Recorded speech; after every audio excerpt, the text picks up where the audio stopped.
ನಮಸ್ಕಾರ. ಜೀನಿ ನ್ಯೂಸ್ ವೀಕ್ಷಕರಿಗೆ ಸ್ವಾಗತ. ಅಮೆರಿಕದಿಂದ ಸೆರೆ ಹಿಡಿಯಲ್ಪಟ್ಟ ವೆನೆಜುವೆಲಾದ ಪದಚ್ಯುತ ಅಧ್ಯಕ್ಷ ನಿಕೋಲಸ್ ಮದರೋ ಅವರ ಪುತ್ರ ಸಂಸದ ನಿಕೋಲಸ್ ಮದರೋ ಗೆರ್ರಾ ಅವರು ರಾಷ್ಟ್ರೀಯ ಸದನವನ್ನು ಉದ್ದೇಶಿಸಿ ಮಾತನಾಡುವಾಗ ಭಾವುಕರಾಗಿದ್ದಾರೆ. ಕರಾಕಸ್ನಲ್ಲಿ ನಡೆದ ರಾಷ್ಟ್ರೀಯ ಅಸೆಂಬ್ಲಿ ಅಧಿವೇಶನದ 2026ರಿಂದ 2031ರ ಅವಧಿಗೆ ಚುನಾಯಿತರಾದ ಸಂಸದ ಗೆರ್ರಾ ಅವರು ಪ್ರಮಾಣ ವಚನ ಸ್ವೀಕರಿಸಿದರು.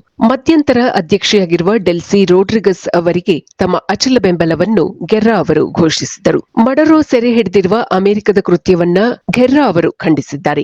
ಅಂತಾರಾಷ್ಟ್ರೀಯ ಸಮುದಾಯದ ಬೆಂಬಲ ಮತ್ತು ಒಗ್ಗಟ್ಟಿಗಾಗಿ ಅವರು ಮನವಿ ಮಾಡಿದ್ದಾರೆ. ಒಂದು ರಾಷ್ಟ್ರದ ಮುಖಂಡನನ್ನು ಅಪಹರಣ ಮಾಡಿರುವುದನ್ನು ಸಹಜ ಎಂದು ಪರಿಗಣಿಸಿದರೆ ಯಾವ ದೇಶವೂ ಸುರಕ್ಷಿತವಾಗಿರುವುದಿಲ್ಲ ಎಂದು ಗೆರ್ರಾ ಅವರು ಎಚ್ಚರಿಸಿದ್ದಾರೆ. ವೆನೆಜುವೆಲಾ ಅಮರವಾಗಲಿ, ತಾಯ್ನಾಡಿಗೆ ಬೇಕಾದ ಎಲ್ಲವನ್ನು ನಾವು ಮಾಡಲಿದ್ದೇವೆ, ಅಪ್ಪ ಐ ಲವ್ ಯು ಎಂದು ಮಡರೋ ಪುತ್ರ ಭಾವುಕರಾಗಿ ಹೇಳಿದ್ದಾರೆ. ಇದು ಈ ದಿನದ ನಿರಂತರ ಸುದ್ದಿಗಳಿಗಾಗಿ ವೀಕ್ಷಿಸುತ್ತಿರಿ ಜೀನಿ ನ್ಯೂಸ್. ನಮಸ್ಕಾರ.